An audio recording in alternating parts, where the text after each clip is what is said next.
할렐루야, 할렐루야. 2월 둘째 주 주일 3부 예배에 나오신 성도님들을 예수님의 이름으로 환영합니다. 오늘 하나님께서 구정 명절 기간 동안에 우리에게 또 한 번 새해를 다시 시작할 수 있는 은혜 주셨는데요. 우리 앞뒤 좌우 옆으로 이렇게 서로 축복하면서 찬양하면 좋겠습니다. 당신이 하나님의 복입니다. 좀 이렇게 축복할까요? 당신이 하나님의 복입니다. 할렐루야. 믿으십니까? 아브라함의 길을, 예수 그리스도의 발자취를 따르게 하실 주님께 감사와 영광의 박수 올려드리면서 기쁨의 새 노래로 하나님 높여드리며 나아갑니다. 할렐루야.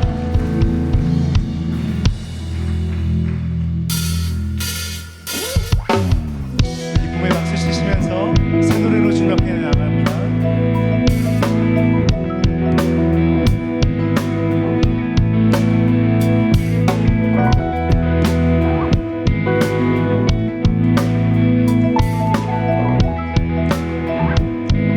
주와 같이 길 가는 것, 주와 같이 길 가는 것 즐거운 일 아닌가. 우리 주님 걸어가신 발자취를 밟겠네. 할렐루야. 주님, 우리가 믿음으로 주께서 가신 길을 걸어갑니다. 어린아이 같은 우리, 어린아이 같은 우리, 미련하고 약하나 주의 손에 이끌리어 생명길로 우리 새 노래로 날마다 주님 따라가리. 한 걸음씩 또 한 걸음씩 주님 나와 영원히 함께 하시니 기쁨으로 걸어가리. 할렐루야. 우리는 아브라함의 길, 예수님의 길을 따라가실 주님을 찬양합니다. 꽃이 피는 들판이나 험한 골짜기라도 주가 인도하는 대로 주와 다시 한번 믿음으로 날마다 주님 따라가리. 한 걸음씩 또 한 걸음씩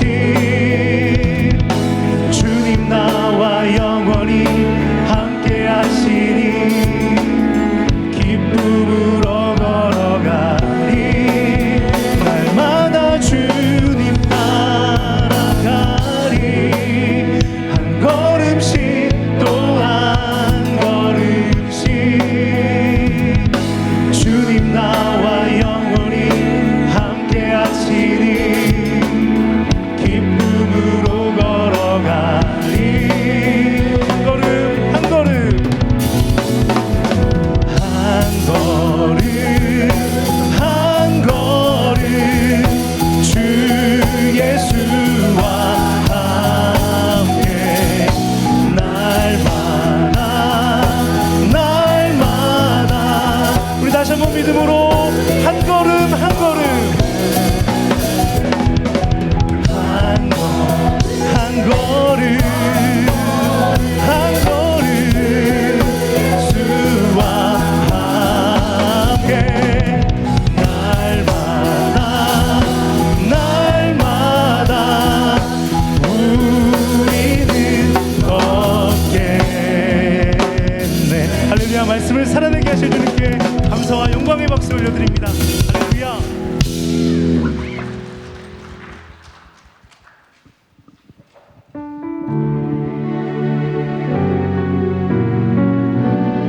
하나님께서 동행하시는 길이기에 말씀을 살아내는 것 외롭고 힘들지 않습니다. 우리의 능력이 되시는 그 주님 의지하며 고백합니다.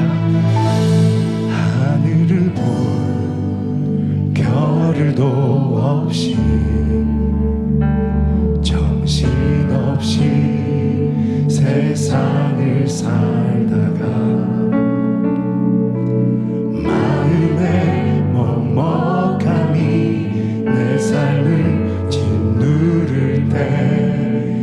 그제서야 주님을 찾습니다. 행복은 길 겨를도 없이 분주하게 세상을 살다 인생의 허무함이 내 삶을 짓누를 때 그제서야 주님을 찾습니다. 오늘도 여전히 주님을 그 자리에서 우리를 끊임없이 돌보시네. 부족한 내 영혼을 아직도 갈 길을 모릅니다. 내게 믿음 주소서. 내 연약한 마음 돌보소서.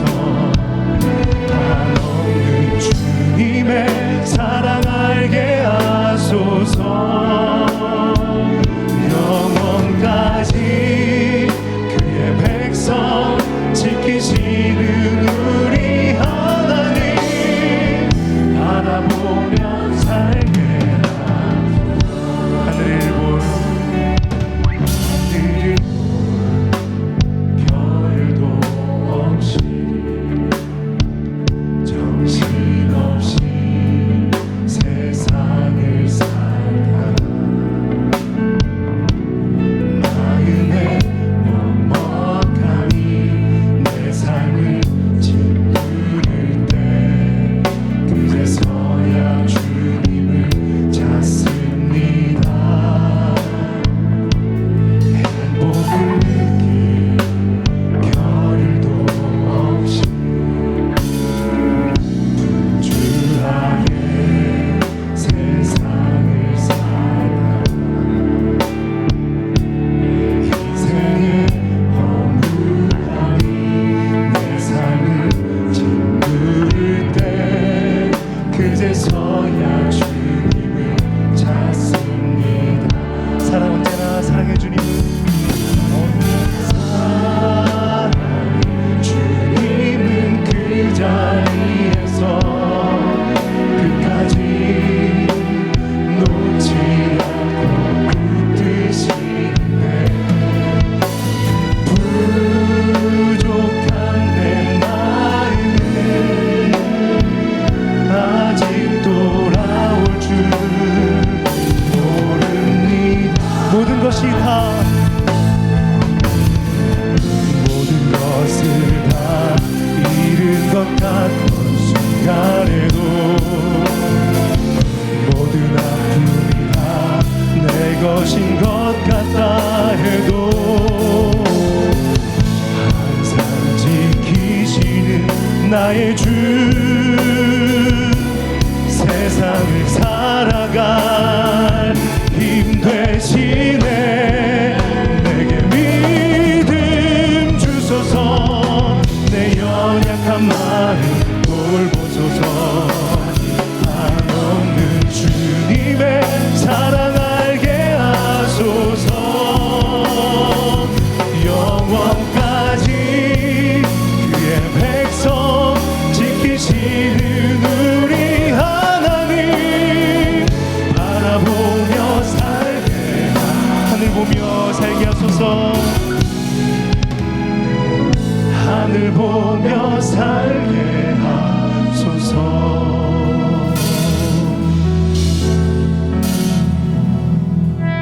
다 함께 자리에서 일어나 영광의 송영으로 하나님의 임재 앞에 나아가겠습니다.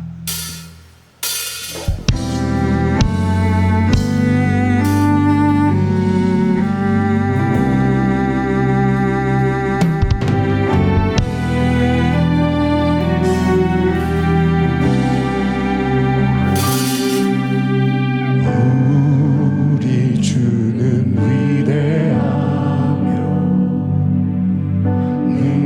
능력이 많으시도다.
펼치며 땅을 위하여 빛 준비하시니 예루살렘아 여호와를 찬송할지어다 내 하나님을 감사함으로 그 앞에 나가며 주인제 앞에 ገብ네 찬양 할렐루야 할렐루야 할렐루야 할렐루야 찬양 할렐루야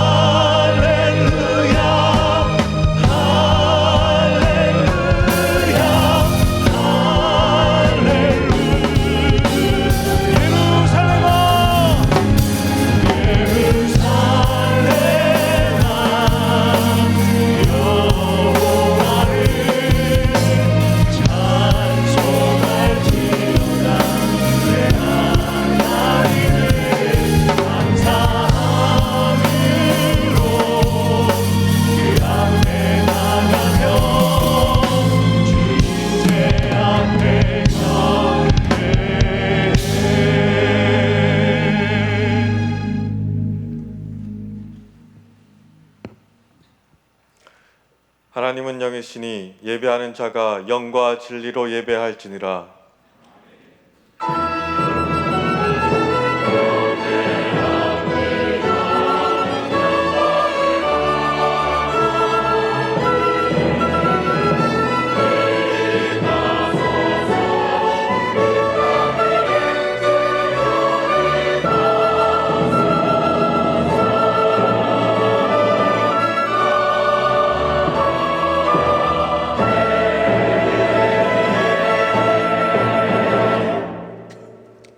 전능하사 천지를 만드신 하나님 아버지를 내가 믿사오며 그 외아들 우리 주 예수 그리스도를 믿사오니 이는 성령으로 잉태하사 동정녀 마리아에게 나시고 본디오 빌라도에게 고난을 받으사 십자가에 못 박혀 죽으시고 장사한 지 사흘 만에 죽은 자 가운데서 다시 살아나시며 하늘에 오르사 전능하신 하나님 우편에 앉아 계시다가 저리로서 산자와 죽은 자를 심판하러 오시리라.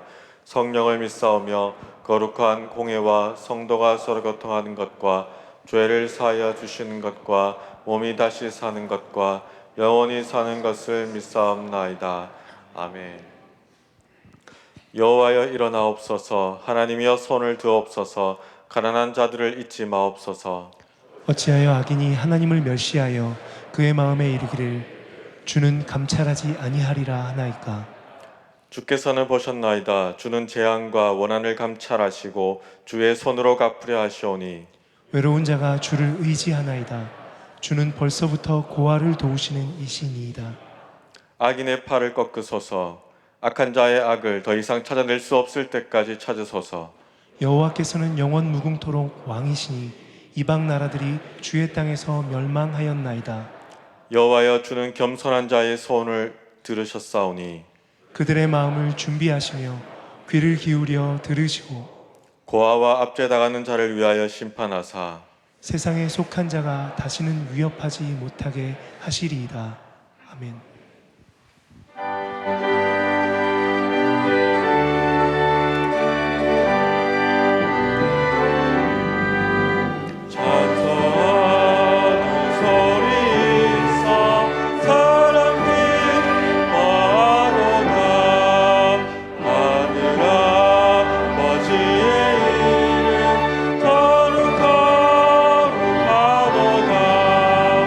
세상 사람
너희 희락의 날과 너희 정한 절기와 초하루에는 번제물의 위에와 화목 제물의 위에 나팔을 불라.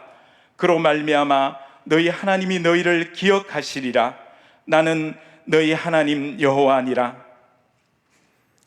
하나님, 1년 12달 12번 초하루가 있지만 특별히 7번째 초하루 나팔절이라 하시고 고친년 새해 설날로 선포케 하시며 고르고 고르신 정한 날 명절날 우리를 한 번 더 기억하시길 원하신다 하신 사랑의 하나님, 이 시간 저희 온 성도들이 말씀대로 설날을 지내며 아버지 하나님 온 마음 다하는 찬양과 기도 드립니다. 이 위에 신령과 진정으로 예배의 큰 나팔 불어 주의 이름을 높여 드리오니 하나님, 또한 어떠한 상황에서도 여호와 하나님만이 우리의 왕되심 선포하오니 하나님, 마지막 심판 나팔 불 때 저희 한 사람 한 사람 이름을 영원히 기억하여 주옵소서. 힘든 인생길을 돌아보시고 위로하셔서 때마다 절기의 풍성함 허락하시고 안식과 희락의 날 주시니 찬양과 감사 올려드립니다. 가난과 전쟁, 고난으로 어렵던 이 땅을 사랑하셔서 넘치도록 풍성하게 축복하여 주시니 찬양과 감사뿐이오나 하나님, 여전히 우리의 삶에 회복되지 못한 수많은 연약함 불쌍히 여겨 주옵소서. 오직 예수님만 바라보고 믿고 이 한 해를 건너가게 하옵소서. 항상 성경 보고 찬송하고 기도하며 애국 같은 이 세상에서 가나안 천국으로 향하는 자 곧 여호와를 자기 하나님으로 삼는 백성 되어 천천만만 하늘의 복과 땅의 복을 허락하여 주옵소서. 하나님, 이 시간 선포하시는 우리 목사님 말씀을 듣고 우리의 영혼이 자라게 하시며 올 한 해에도 닥칠 수많은 세상 고난과 풍파, 우리 주님 주신 모든 지각에 뛰어난 하나님의 평강으로 이길 힘을 얻는 성령 충만한 말씀 선포의 시간 되게 하옵소서. 특별히 주의 복음 위하여 이국 땅 가운데 계신 우리 선교사님과 그 가족들을 생각하옵시며 언제나 외롭고 가난한 이들과 늘 함께 하셨던 우리 예수님을 기억하고 위로받는 시간 되게 하옵소서. 성가대의 찬양이 하나님께 영광 되기를 원하옵고 오늘 만나는 모든 만남 가운데 아버지 하나님, 귀한 하나님의 사랑을 전하는 시간 될 수 있도록 축복하여 주옵소서. 모든 영광 하나님께 돌려드리오며 우리를 죄에서 구원하신 예수 그리스도 이름으로 감사하며 기도드리옵나이다.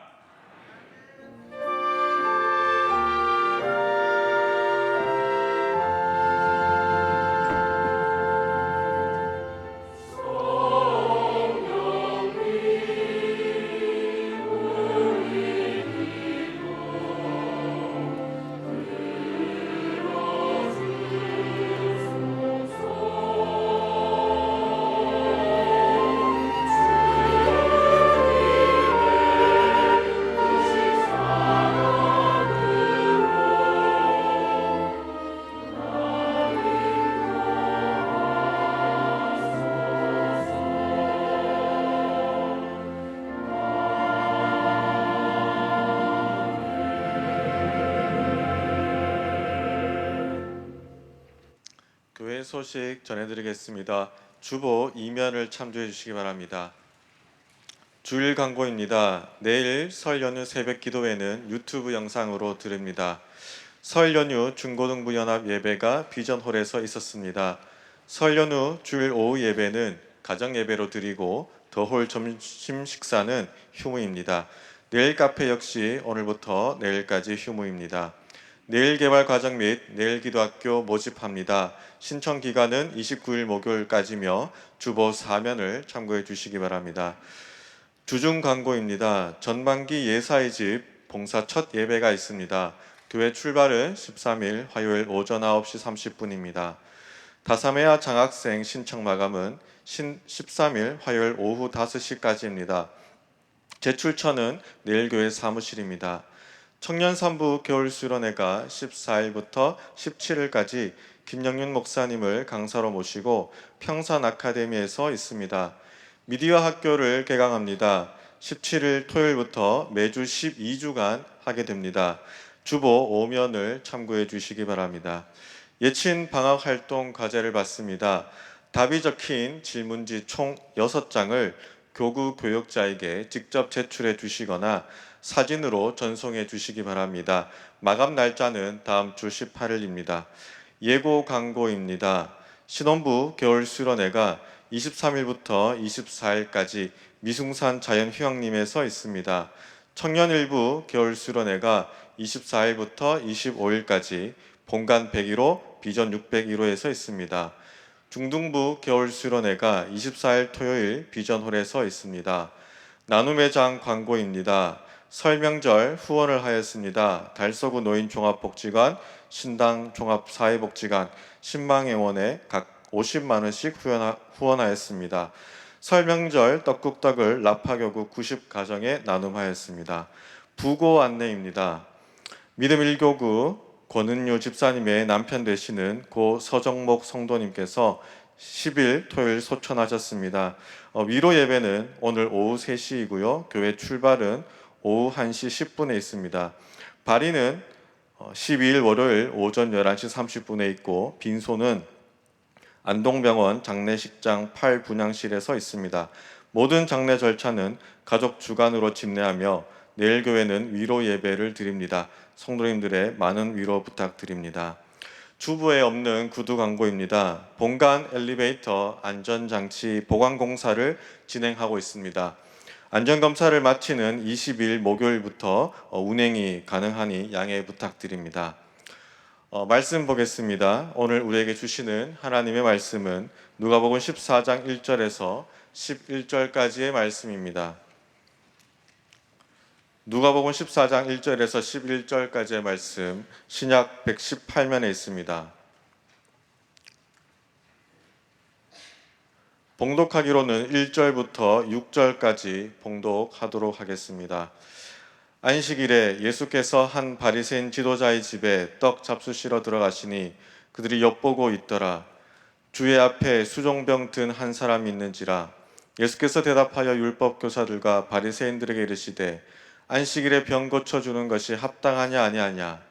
그들이 잠잠하거늘 예수께서 그 사람을 데려다가 고쳐 보내시고 또 그들에게 이르시되 너희 중에 누가 그 아들이나 소가 우물에 빠졌으면 안식일에라도 곧 끌어내지 않겠느냐 하시니 그들이 이에 대하여 대답하지 못하니라. 아멘.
아멘. 우리 귀한 찬양 감사합니다. 예, 우리 앞뒤 좌우로 한번 보시고 사랑합니다, 축복합니다 한번 인사 나누겠습니다. 예. 예, 우리 이제 구정 명절 가운데 있습니다. 명절 가운데 있는데 아마 여러분들도 좀 힘드셨을 것 같고 저도 이 명절 끼었을 때 설교하는 거 생각보다 어렵습니다. 같이 놀다가 갑자기 눈 뜨고 설교를 해야 되는. 이제 오늘 저희들이 그 누가복음 이제 14장 말씀을 나누게 되는데 이제 1절부터 시작을 해서 24절까지는 이제 지금 저희들 분위기와 좀 어울릴 수 있는 이제 잔치집입니다. 잔치집.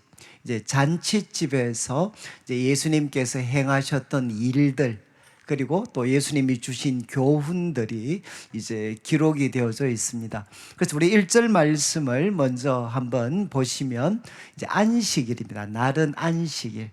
안식일에 이제 예수님께서 한 바리새인 지도자의 집에 이제 식사 초대를 받으셨습니다.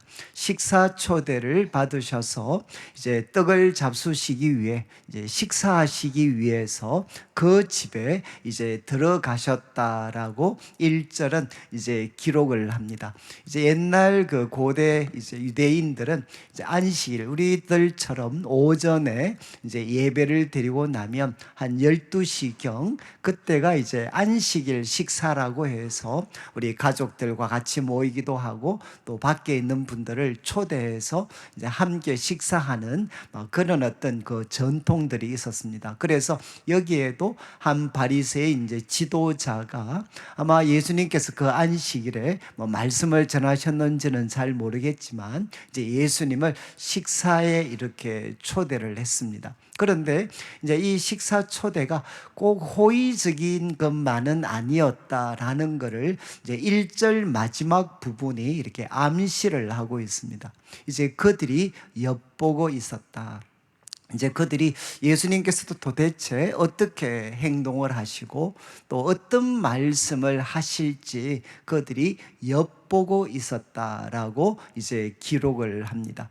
그리고 2절 말씀에 보면 이제 이런 그 불길한 분위기를 반영하는 것이 이제 예수님께서 식사 초대를 받으셨는데 주님 앞에 누가 있었는고 하면 한 병든 사람, 이제 수종병든 한 사람이 있었다. 이렇게 기록을 합니다. 여러분 우리가 아무래도 이제 설 명절 같은 이런 연휴에도 우리가 그 잔치 이렇게 초대를 할 때 보면 대부분 어떤 분들이 아주 가까운 분들이나 또 아니면 유력한 그런 분들이나 그런데 이 식사 자리, 식사 초대하는 자리 그리고 좀 있으면 우리가 3절에도 보겠지만 여기에는 예수님만 계신 게 아니고 다른 율법 교사들 또 다른 바리새인들도 이 식사 자리에 함께 참여를 했습니다. 그렇다면 이 자리엔 누가 끼기가 참 어려운 곳이었느냐? 이제 이 큰 병드신 분들, 이제 외적으로 드러나는 이런 질병을 받으신 분이 이제 바리새인 지도자의 집에 이렇게 있다라는 것, 잔치 자리에 있다라는 것 자체가 이거는 좀 일반적인 상황은 아닙니다. 그래서 대부분 학자들은 아무래도 이 바리새인 지도자가 예수님을 좀 공경에 빠뜨리기 위해서 이런 상황들을 아마 만든 것이 아닌가라고 추측을 합니다. 그러니까 예수님 앞에 이제 한 수종병든 사람이 있었다. 그런데 이 수종병이라는 것은 우리 대부분 영어 번역 같은 거를 보면 비정상적으로 몸이 부어 있는 병입니다.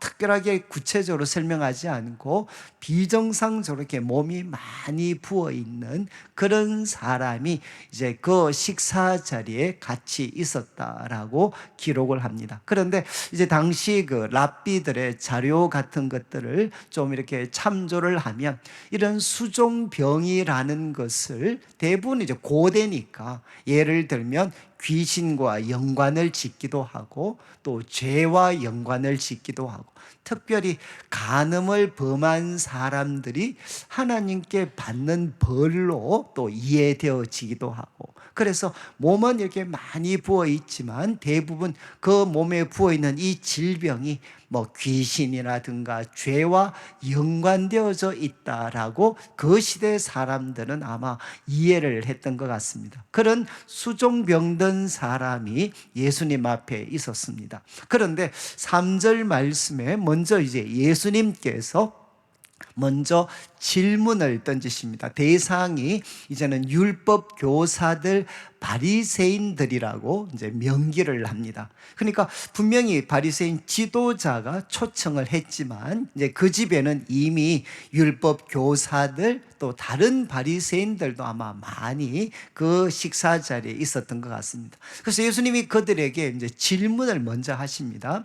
안식일에 병 고쳐 주는 것이 이제 합당하냐 아니냐. 이 합당이라는 말은 너희 법에 적합하냐 그렇지 않으냐.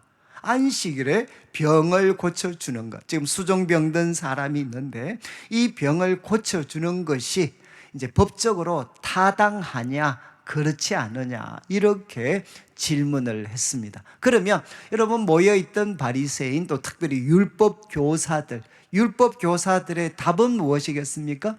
정답은 뭔가 하면 no입니다. no. 합당하지 않습니다. 예수님 안식일에 이 병자를, 이 병을 고쳐주는 것은 합당하지 않습니다. 이렇게 우리가 이야기를 이해할 수 있는 것은, 여러분 이제 당시 유대인들이 이제 안식일 날 병을 고칠 수 있는가? 라는 질문에 대해서 예스라고 반응한 경우가 있습니다. 그때는 언젠가 하면 사람의 생명이 위태로울 때, 지금 고치지 않으면 그 사람의 생명을 잃게 되는 이런 상황 속에서는 안식일이라 하더라도 그 병을 고치는 것을 허락을 했습니다. 그런데 오늘 고치지 않아도 내일 그 병을 고치더라도 그 환자에게, 병자에게 큰 문제가 없는 경우는 안식일에 병 고치는 것을 허락하지를 않았습니다. 그런데 지금 수종병든 사람은 여러분 이제 오늘 고치지 않는다 하더라도 내일 얼마든지 고쳐도 큰 문제가 없는 경우죠. 그러니까 이제 이 바리새인들의 답변은 뭔가 하면 no입니다. no. 합당하지 않습니다. 그것은 법적으로 옳지 않습니다. 자, 그런데 4절 말씀을 보면 이제 그들의 반응이 뭐냐? 그들의 반응은 침묵으로 표현이 되게 됩니다. 그들은 침묵합니다. 그들은 분명히 no라는 답을 알고 있지만 그들은 예수님 앞에 그냥 침묵으로 이제 일관을 하고 있습니다. 이런 상황 속에서 이제 예수님은 어떻게 하셨는가? 3가지 동사가 등장을 하는데, 먼저는 그 사람을 데려다가, 그래서 우리 영어 번역은 다 took라고 이렇게 표현이 되어져 있는데, 이것은 뭔가 하면 손으로 붙잡는 것입니다. 그 사람을 손으로 붙잡았다. 또 다른 번역에는 손으로 만졌다. 예수님께서는 그 사람을 손으로 붙잡으시고 만지셨습니다. 여러분 이제 고대에는 제가 말씀드린 것처럼 대부분의 질병이 죄와 또 귀신과 연관되어져 있다고 생각을 했고, 그래서 병든 사람은 대부분 부정한 사람으로 여겨졌습니다. 그런데 이제 우리 모세의 율법에 부정한 사람을 만지면 어떻게 되느냐? 만진 사람도 부정해지게 됩니다. 그런데 예수님께서는 바로 이 수종병이 들었고, 그리고 사람들로부터 어쩌면 부정하게 여겨질 수 있었던 사람, 그 사람 몸에다가 예수님이 손을 대셨다는 거죠. 이것은 예수님의 사랑과 긍휼을 나타내는 행동이기도 하고, 또 하나 분명히 말씀드린 것처럼 부정한 사람을 만지면 만진 사람이 부정하게 되는데, 이제 우리가 앞으로 살피겠지만 예수님이 만지실 때는 그 역순이 일어나, 그 반대의 사건이 일어나게 된다. 바로 거룩하신 예수님이 부정한 사람을 만질 때 만지신 예수님이 부정해지는 게 아니라 예수님이 만지셨던 사람이 거룩하게 회복이 되는 역사들이 나타나게 됩니다. 그래서 예수님께서 병자들을 대하셨을 때 가장 사실은 감동적이고 그 사람들에게는 충격적이었던 행동 중에 하나가 그들의 몸에 손을 대는 거였습니다. 예수님께서 그들의 몸에 손을 대시고 또 그들을 붙잡으셨죠. 두 번째 어떤 일을 하셨는가 하면 그들을 고쳐주셨습니다. 두 번째 그들을 고치셨습니다. 그리고 이제 세 번째는 보내시고라고 되어 있어요. 그래서 대부분 영어 번역도 sent. 그러니까 그 사람을 보내셨습니다. 그런데 여기 이제 보내셨다라는 이 단어가 이미 저희들이 13장을 살필 때 한번 등장을 했는데 13장 12절을 한번 보시죠. 13장 12절 이제 예수님께서 뭐라고 이제 말씀을 하셨는가? 여기에 바로 18년 동안 허리가 꼬부라져서 한 번도 펴보지 못했던 여인이 있었습니다. 그런데 그 여인에게 예수님이 뭐라고 말씀하셨나? 여자여, 너가 내 병에서 놓였다. 내 병에서 놓였다. 이렇게 말씀을 하셨죠. 그리고 13절 그렇게 말씀하신 다음에 안수하셨을 때 여자가 곧 펴고 하나님께 영광을 돌리는 놀라운 일이 일어났습니다. 여기에 예수님께서 여인에게 하셨던 말씀, 여자여 너가 내 병에서 놓였다라고 할 때 이 놓였다라는 단어가 아폴루오라고 해서 바로 지금 저희들이 살피는 보냈다라는 것과 같은 단어입니다. 그러니까 결국 예수님께서는 어떻게 하셨나? 바로 이 수종병든 사람을 만져주셨습니다. 손으로 만지셨고 그리고 고쳐주셨고 그리고 그를 풀어주셨다는 것. 그 종의 그 병에 매여있던 사람을 예수님이 풀어 보내주셨다. 이렇게 기록을 합니다. 그리고 5절 말씀을 보시면 이제 5절 말씀에 그렇게 그 사람을 고쳐주신 다음에 이제 그들에게 말씀을 하시죠. 너희 중에 누가 그 아들이나, 근데 여기 그 아들이 혹시 성경을 갖고 계신 분들은 혹시 성경을 한번 보시면 아들이라는 그 단어 위에 1이라는 숫자가 있는데 혹시 1이라는 숫자가 있습니까? 없습니까? 없으시면 이참에 한번 성경을 바꾸시는 것도 이제 아들이나라고 할 때 이 아들 위에 1이라는 숫자가 있고 밑에 내려가 보시면 어떤 사본에 나귀나 이렇게 이제 표현이 아마 돼 있을 겁니다. 이 말은 어떤 사본에는 아들이라는 이 표현이 나귀라고 표현이 된 사본이 있는데 오히려 이제 전체적으로 볼 때는 나귀로 보는 것이 문맥에 조금 더 부합된다라고 생각을 할 때 이렇게 좀 이제 번호를 붙여서 표현을 합니다. 그러니까 지금 예수님의 말씀은 이제 가축들이 있죠. 나귀나 소. 고대 이스라엘 사람들에게는 참 가장 중요한 농사를 할 때나 아니면 다른 지역에 갈 때, 옮겨갈 때 가장 중요했던 가축들이 나귀나 소가 있었는데 그 나귀나 소가 우물에 빠졌습니다. 그러면 안식일날 이 일이 일어났으면 끌어내야 됩니까? 말아야 됩니까? 여러분 안식일날 소나 나귀가 이제 우물에 빠졌습니다. 우물에 빠졌으면 건져내야 됩니까? 안식일날 일하면 안 되니까 그냥 놔둬야 됩니까?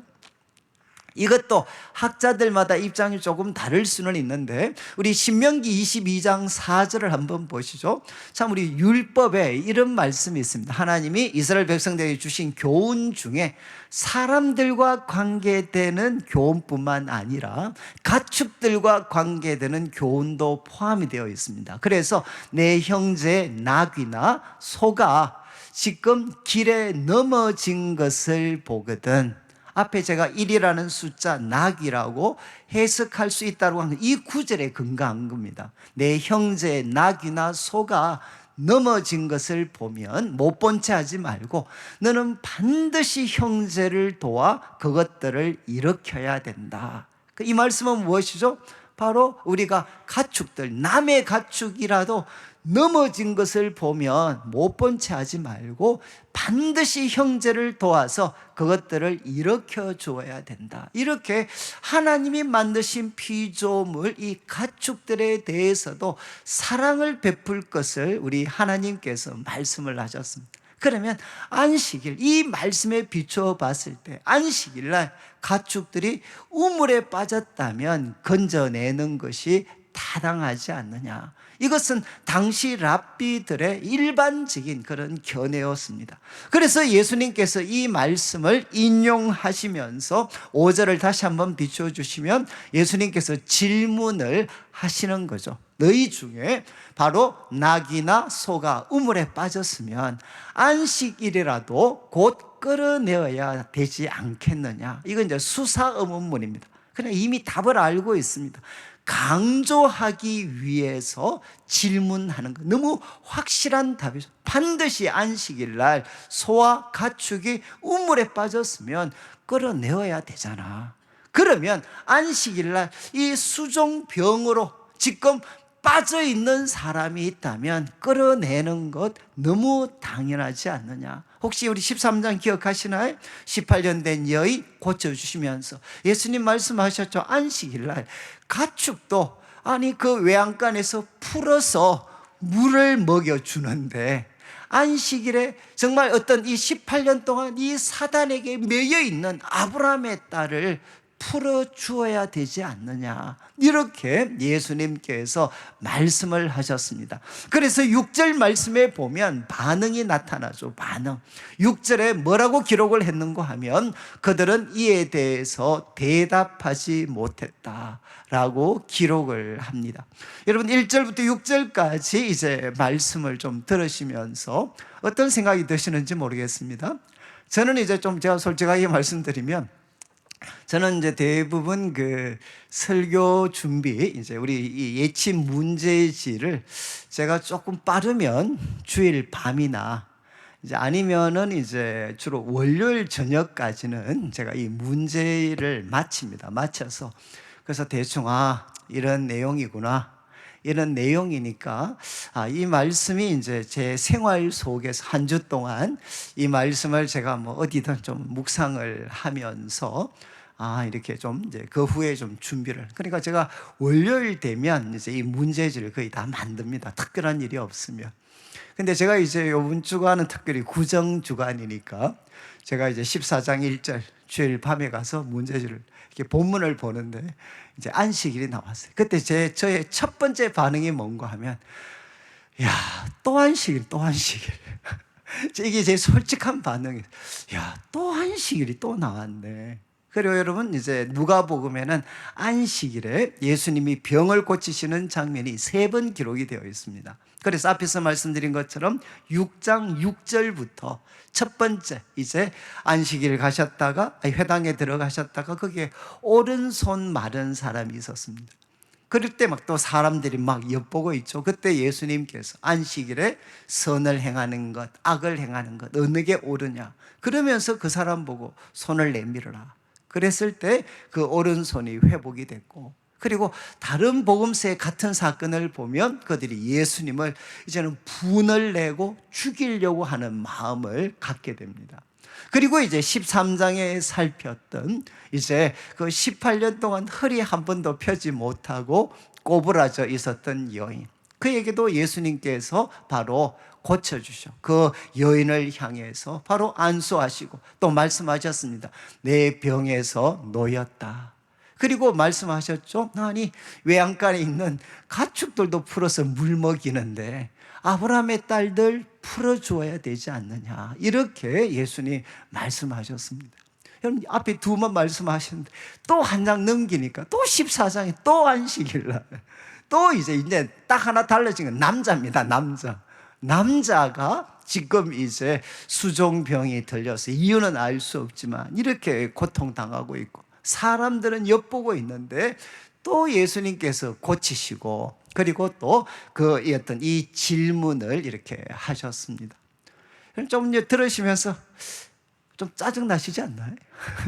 아니 이거 꼭 이렇게 3번이나 이거 좀 강조 이렇게 3번이나 꼭 기록을 하셔야 됩니까? 왜 3번이나 이렇게 기록을 하셨습니까? 여러분도 혹시 한번 성경 보실 때 질문을 해보시면 아마 하나님이 주시는 답변은 똑같겠죠. 하나님 뭐라고 답변하시겠습니까? 왜 3번이나 기록했겠냐? 왜? 이유가 무엇이겠습니까? 그만큼 중요하다는 거죠. 안식일은 어떤 날이 되어야 되나? 여러분, 안식일은 우리 유대인들은 회당을 중심으로 해서 안식일을 지켰습니다. 그러면 안식일은 어떤 날이었나? 유대인들에게는 여러분 예배 드리는 날이었습니다. 하나님께 예배를 드리는, 일을 내려놓고 하나님께 예배를 드리고 하루 동안. 그 다음 2번째 무엇 하겠습니까? 하나님 말씀을 듣고 그리고 배우고 그리고 또 우리 다음 세대에게 말씀을 가르치는 날입니다. 말씀을 듣고 배우고 가르치는 날입니다. 그리고 또 성도들이 교제하는 날이죠. 교제하는 날. 지금 안식일 식사처럼 집에 초대하거나 이렇게 해서 함께 식사를 나누고 그리고 또 쉬는 날이 바로 안식일이었습니다.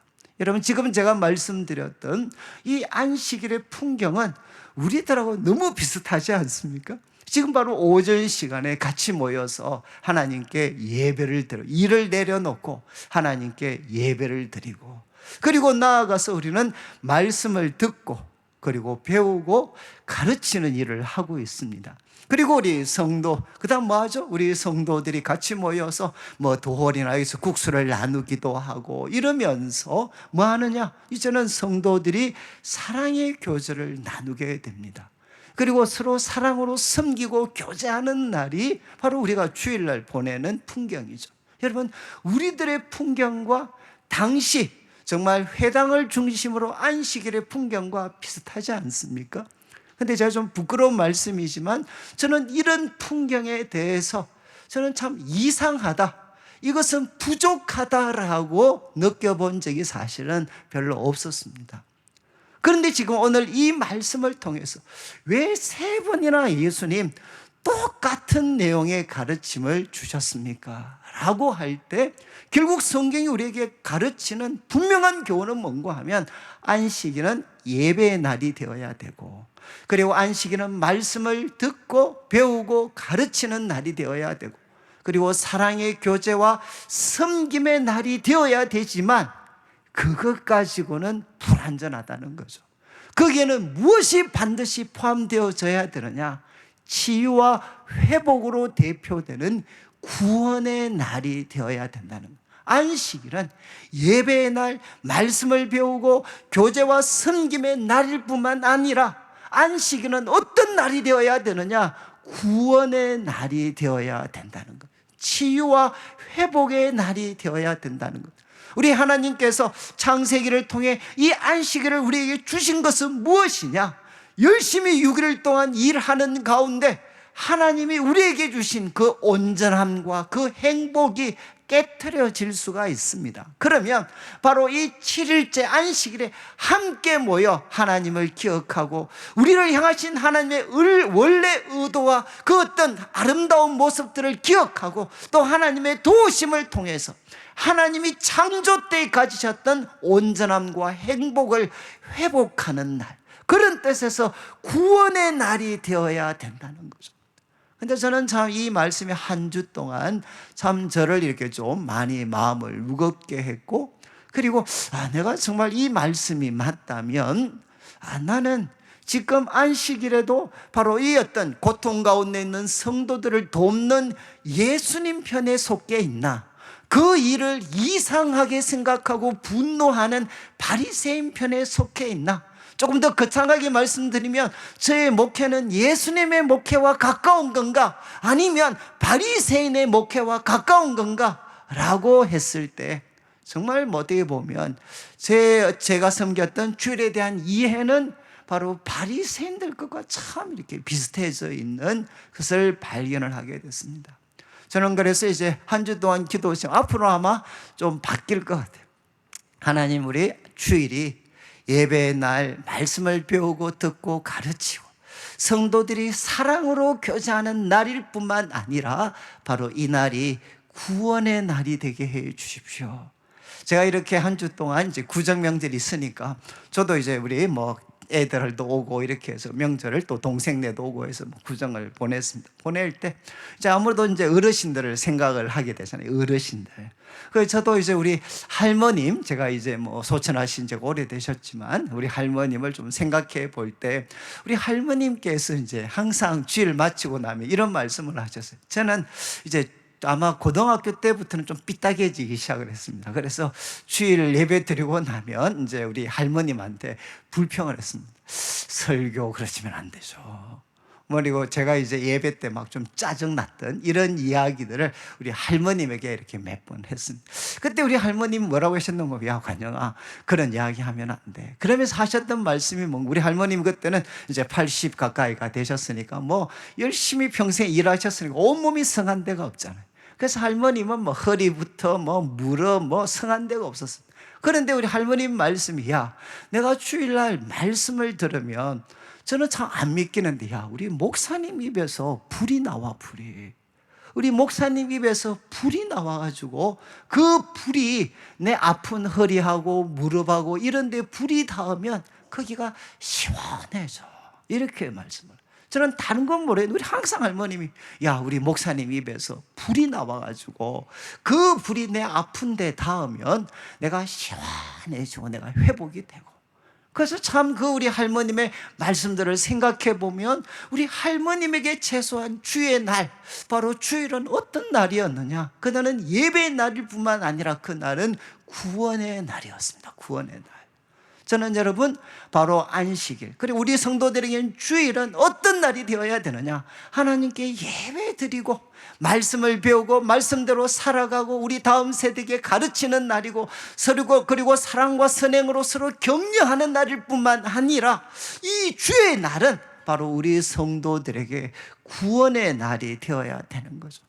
여러분 왜 그렇습니까? 저는 참 우리 성도들 가운데 제가 참 이 말씀 묵상하고 나서는 한 주 동안 참 제가 이게 기도를 제가 많이 했습니다. 하면서 그냥 제목 하나죠. 하나님, 정말 이제는 주의 날이, 우리 내일 교회 예배와 주의 날이 하나님 정말 이제 치유와 회복과 구원의 날이 되게 해 주십시오. 정말 치유와 회복과 구원의 날이 되게 해 주십시오. 여러분 우리 성도들 가운데 참 이렇게 몸이 힘드신 분들 진짜 많습니다. 생각보다 참 몸이 힘드신 분들 정말 많고요. 그리고 또 마음이 힘드신 분들도 정말 많습니다. 그런데 이제 공통점은 무엇이냐? 우리 손으로 해줄 수 있는 게 없어요. 우리들의 도움, 우리들의 사랑으로는 그분의 몸이 힘드신 것, 그리고 그분들의 마음이 힘드신 것을 해결해 주기가 참 어려울 때가 많습니다. 그러니까 어쩌면 포기하고 무관심하고 있었는지 모르죠. 그런데 우리 예수님은 어떻게 하시느냐? 우리 성도들의 몸을 예수 그리스도의 이름으로 바로 주님께서는 바로 만지시고 고치시고 그 병에서 놓이게 해줄 수 있는 분이십니다. 그리고 우리 성도들 마음이 힘드신 분들, 여러분 그게 가정적인 문제든 경제적인 문제든, 아마 저도 이제 과거 참 오랫동안 전 정말 이 명절이 가장 고통스러운 날이었어요. 고통스러운 명절이 되면 한 번 더 나를 둘러싸고 있는 그 무거운 짐을 확인해야 되는 시간이었기 때문에 참 오랫동안 명절은 어렵고 힘이 드는 날이었어요.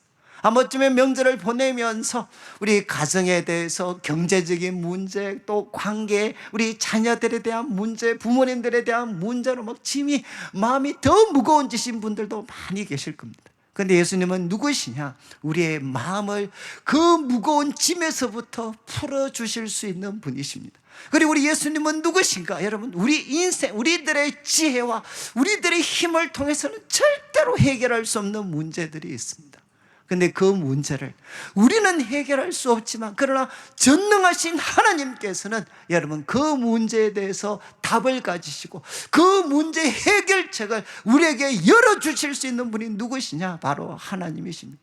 여러분, 주일날 바로 예배를 드리는 가운데 우리가 다 같이 주님을 기다리는 가운데 바로 이런 치유와 회복과 구원의 역사가 우리 성도들에게 펼쳐지는 주의 날이 되어야 된다는 것. 여러분, 안식일 우리 유대인들에게, 유대인 랍비들한테 여러분 10계명이 있습니다.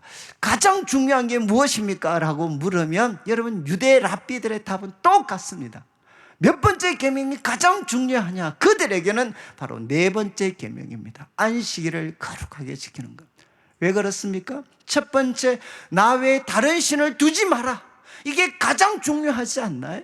그런데 왜 그들은 4번째 계명이라고 이야기하느냐? 그들의 답은 이거죠. 여러분, 안식일을 거룩하게 지키고 창조주 하나님, 구원자 하나님을 기억하는 사람들이 하나님 외에 다른 신을 둘 수가 있겠습니까?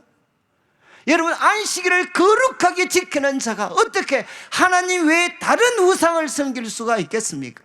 그리고 또 정말 안식일을 거룩하게 지켜서 하나님의 법을 배우는 사람들이 사람들과의 관계에서 살인하고 간음하고 도둑질하고 탐내고 거짓 증가하는 일들을 우리가 행할 수가 있겠습니까?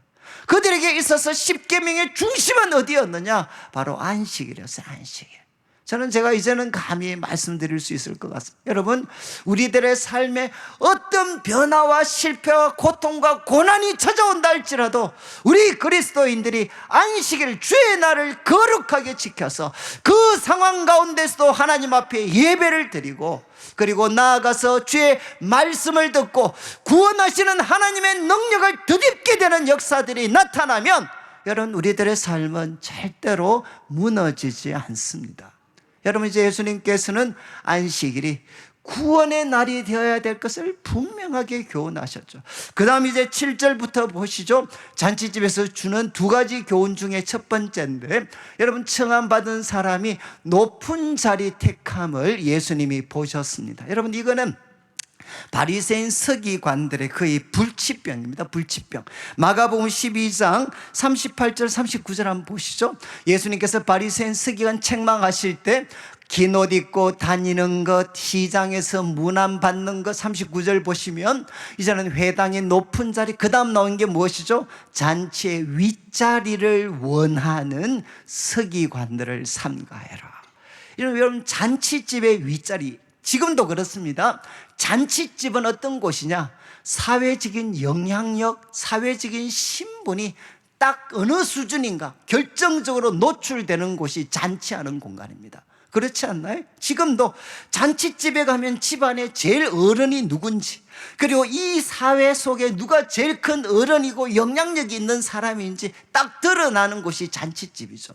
그러니까 지금 이 잔치집에서 서기관들은 가장 높은 상석, 그러니까 초대한 주인과 가장 가까운 곳이 상석이었는데 거기에 앉기 위해서 신경전을 벌이고 있었다는 겁니다. 이거를 예수님께서 보시고 8절을 한번 보시죠. 예수님께서 이렇게 교훈을 하십니다. 8절에 야, 혼인잔치 청함을 받을 때 높은 자리에 앉지 마.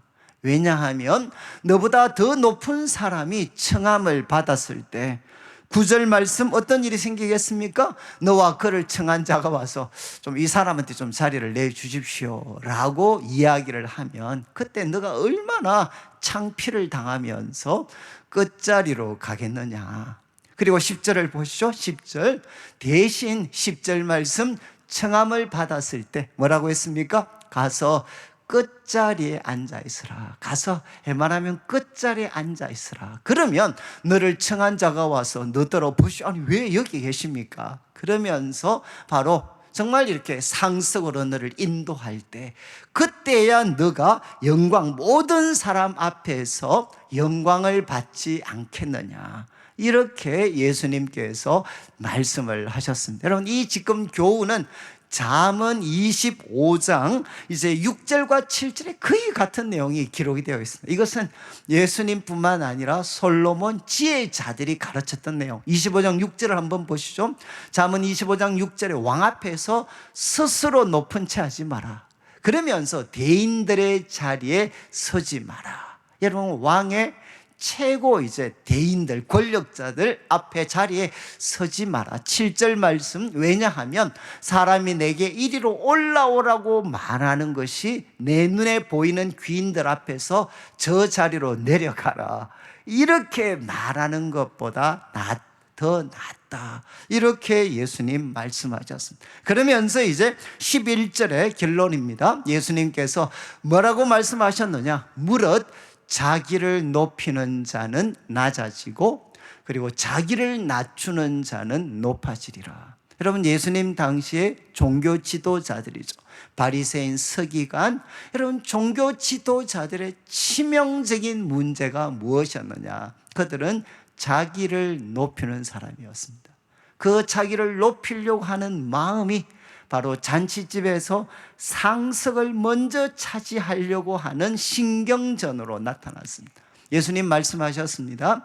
자기를 높이는 자는 낮아지고 자기를 낮추는 자는 높아지리라. 여러분 다 아시겠지만 여기 낮아진다, 높아진다는 것은 수동태입니다. 수동태.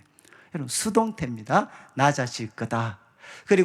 그리고 높아질 거다. 그럼 수동태면 여러분 누구에 의해서 그가 낮아지고 높아지겠습니까? 여기에는 기록이 되어 있지 않죠. 그런데 예수님 말씀을 통해 분명히 알 수 있습니다. 이것은 누군가 하면 하나님이시죠. 행동의 주체는 하나님이십니다.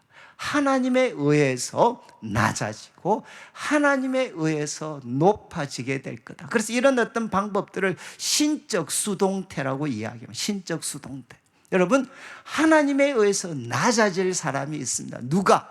바로 자기를 높이는 자는 하나님이 낮추어 버리십니다. 그렇지만 하나님이 높이시는 사람은 누구냐? 하나님 앞에, 사람 앞에 자기를 낮추는 사람들, 자기를 낮추는 사람들을 바로 하나님이 높이실 것이다. 이렇게 예수님께서 교훈을 하셨습니다.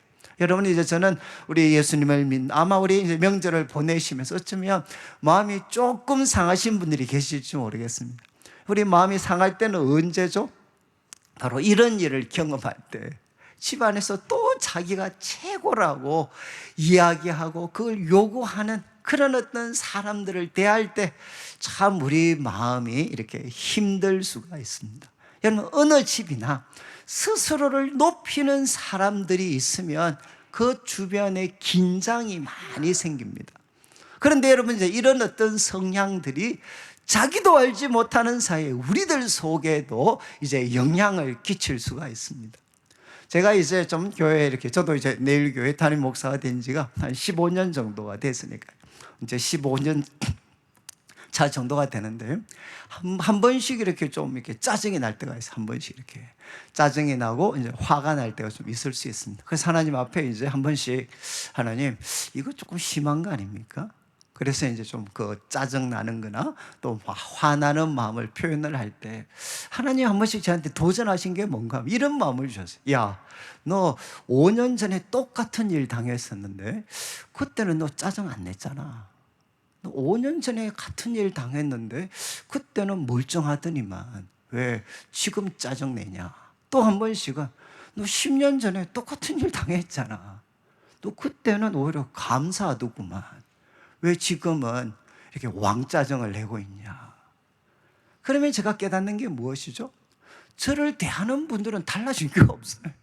5년 전이나 10년 전이나 저한테 똑같이 대하고 있는 건데 화가 나 있는 사람은 누구냐? 아니 5년 전에도 10년 전에도 화가 나지 않았는데 지금 화가 난 거. 달라진 거는 누구냐? 내밖에 없어요. 내밖에. 그때 하나님이 깨닫게 해주신 게 뭐냐? 너 왜 화난 줄 알아? 너 화난 이유는 저 사람들이 잘못해서가 아니라 저 사람들이 변해서가 아니라 네가 변한 거야. 네가. 네 마음이 높아졌기 때문에 과거에는 감사함으로 정말 너무나도 기쁘게 그것을 맞이했었는데 네 마음이 높아졌기 때문에 어떻게 되나? 남들은 똑같이 너를 대하는데 너는 화가 나고 마음이 상해져 있잖아. 그래서 저는 참 요즘 그런 생각을 많이 합니다. 제가 막 짜증이 나기도 하고 한 번씩 화가 나기도 할 때 그 이유는 많은 경우 어디에 있느냐? 여러분, 상대방이 변한 게 아니라 내 마음이 높아졌을 때 이런 일들이 많이 생길 수 있어요. 항상 그런 건 아니겠죠. 그렇지만 분명한 것은 여러분, 스스로를 높일 때, 스스로를 높이면 어떻게 되나? 하나님이 그를 낮추시고 주인은 천국이 아니라 자꾸만 천국이 와해되게 됩니다. 그리고 어떻게 되나? 나도 마음이 상하고 남도 마음을 상하게 하는 일들이 일어나게 되는 거죠. 오늘 말씀의 이제 제목이 잔치, 바로 이제 잔치하는 삶이다라고 제가 이렇게 제목을 붙였습니다. 여러분, 잔치하는 삶이 되려면 어떻게 해야 되겠습니까? 이 참 신락은 참 이 천국을 잃어버린 이 세상 속에서 어떻게 하면 우리가 잔치하는 삶을 살 수 있겠습니까? 그것은 여러분, 주의를 거룩하게 지키셔야 돼요. 주의를 거룩하게 지키면서 어떤 상황 속에서도 창조주 하나님, 구원자 하나님을 예배하고, 여러분, 여러분의 생각 대신에 하나님의 말씀을 듣고, 그래 여러분, 우리들의 능력이 아니라 하나님의 능력, 사랑, 지혜를 의지해서 여러분, 바로 이 날이 구원의 날이 될 때, 회복과 치유와 구원의 날이 될 때 우리들의 삶은 잔치하는 삶이 됩니다. 또 하나, 여러분, 우리가 우리들 자신을 높이지 않고 하나님과 사람들 앞에서 예수님처럼 자기를 낮추어서 하나님이 높이시는 사람들이 되면 우리들의 삶은 항상 잔치하는 삶이 될 수 있습니다. 이런 은혜가 우리 성도들의 삶에 넘치게 되시기를 주님의 이름으로 축원합니다. 우리 같이 한번 찬송가 436장, 여러분 이제 1절과 3절 같이 한번 찬양을 드릴 텐데, 저는 이제 이 찬양이 주일을 마치고 우리 삶의 현장으로 돌아갈 때 이런 감격으로 돌아가면 어떨까? 나 이제 주님의 새 생명 얻음. 여러분, 성경에서 새 생명이다, 새 생명이라는 표현은요, 여러분 이제 시간적으로 새롭다라는 뜻이 아니고 질적으로 새롭다라는 뜻입니다. 아시겠죠? 성경에서 새 생명이라는 것은 신상품이다라는 게 아니고 여러분, 질적으로 새로워진 겁니다. 오늘 말씀 듣고 주님 안에 나 이제 주님의 새 생명 얻었고 옛것은 지나고 새 사람이로다. 그 생명 내 맘에 강같이 흐르고 그 사랑 내게서 해같이 빛. 3절을 한번 보시면 산천도 초목도 새 것이 되었고, 그 다음 표현이 죄인도 원수도 친구로 변한다. 여러분 이제 명절 보내시면서 이 나쁜 놈들, 죄인과 이 왼수들, 죄인과 원수가 떠오르면 하나님 저를 마음을 낮춰주시고 저의 질을 바꾸어 주셔서 죄인도 원수도 친구로 바뀌게 되는, 그래서 내가 영생을 소유한 사람으로 살아가게 해주십시오. 같이 한번 찬양 드리겠습니다.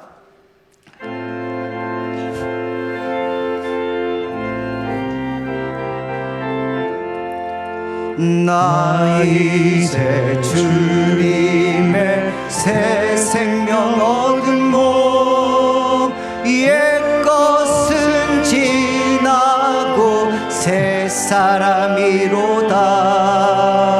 그 생명 내 맘에 강같이 흐르고 그 사랑 내면서 해같이 빛난다.